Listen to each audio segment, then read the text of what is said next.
for us and found out there could be a link between sleep disorders and attention deficit disorder. At the playground, Trey Garlinghouse never backs away from a challenge. It's kind of scary. In class, it can be a different story. He would spend his time lining up the crayons, and he just totally missed the assignment. There would eventually be a diagnosis of attention deficit disorder and medicine to help him pay attention. Still couldn't focus, still couldn't complete work, had to be reminded all the time to stay on task. Instead of more medicine, Trey's parents turned to this, a sleep study. Dr. Gerald Simmons tells us two common sleep disorders, restless leg syndrome and sleep apnea, often lead to ADD or ADHD-like symptoms. It can disturb sleep to the point where someone is not going to be focused during the day. You need to have good sleep in order to maintain your focus.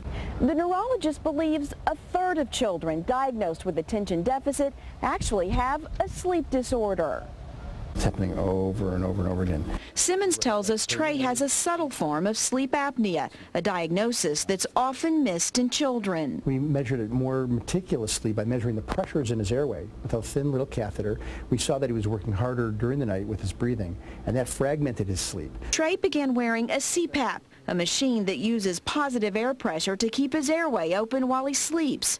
What a difference at school. It keeps me more focused to where I can complete a worksheet. The fourth grader doesn't take medicine anymore, and a recent evaluation determined he no longer has any significant symptoms of attention deficit disorder. Janice Williamson, 11 News. Texas school children are